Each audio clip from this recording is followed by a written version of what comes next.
So in today's video guys, share ko lang sa inyo itong rechargeable light na nabili natin. Matagal na to, siguro mga May pa to. So effective naman siya, maganda gamitin. Mamaya bubuksan natin.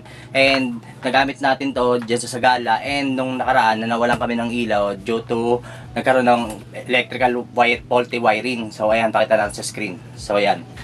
So pakita ko sa inyo to, specs nito, laking tulong nito guys. So with that, intro muna tayo.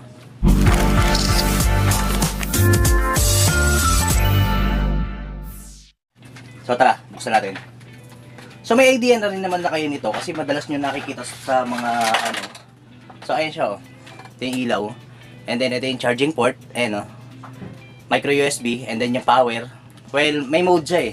Malakas, mahina, tapos blinking, tapos patay. So yun, ito yung pinipindot ko. And then may sabitan siya. At the back, meron siyang metal na ano. Metal yan. Magnet yan. And then, inside the box, meron siyang plate, metal plate. So, meron siya dito na, ano, sticker na double adhesive. So, ayan. Pwede mo siyang ikabit, ganon. Tapos, ididikit mo to. Ayan, magnet siya. So, ayan, nahawakan ko. O, ayan, o. Diba? So, pwede mo siya ilagay, i-attach na ganon. So, lagay na lang natin sa description box and sa pin comment kung saan nyo mo pwedeng mabili to. In different sizes to guys. May mahaba, may maiksi. May mas mahaba pa rito. Ganyan. Pero hindi na advisable din kasi.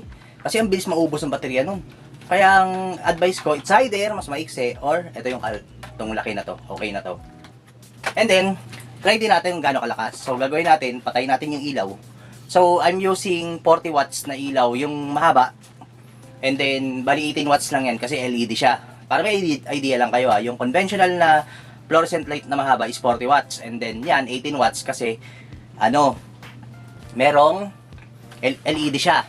And then, I'm also using bulb na 5 watts. Sabay yun. So ngayon, ang gagawin natin is, ito gagamitin natin, tsaka ito. Dalawang piraso siya guys eh. Well, gagawin natin isa muna, tapos gagawin natin dalawa. So titingnan natin ano yung itsura sa camera. So with that, simulan natin. Patayin ko muna ilaw. So ayan guys, patay yung ilaw, TV na lang ang naiwan. So buksan natin to. Make it maximum. Yan. Patong natin sa lamesa. O diba? Lakas. Isa pa lang yan. So try natin idikit sa taas. So ayan. O diba? parang malalang o.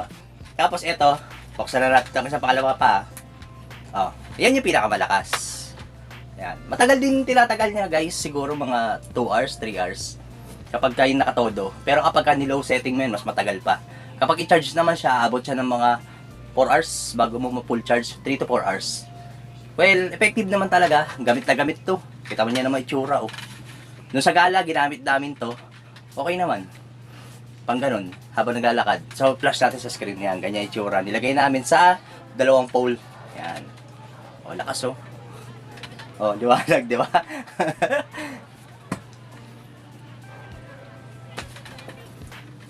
So yun, shinare ko lang, sasabihin niya, ay meron ako niyan yung mabilis masira eh. Ganito yun guys, kapag ka kunwari, hindi nyo ginamit, within a month, i-charge nyo po. Kahit hindi nyo ginamit, i-charge nyo siya kasi nalolobat yung battery, and then kapag nalobat yung battery, mapupully drain siya. So yun ang nagiging cause kapag nasisira yung ganito. So kapag ka meron ka nito, monthly, i-charge mo siya kahit hindi mo siya nagamit. Okay? And I hope isa na naman tech kaalaman ang inyong natutunan gamit ang video rito.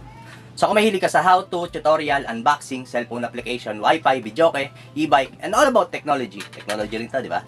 So, please like, subscribe, and hit the notification bell para updated ka sa mga bagong tech videos na lalabas. So with that, maraming salamat po, and peace out.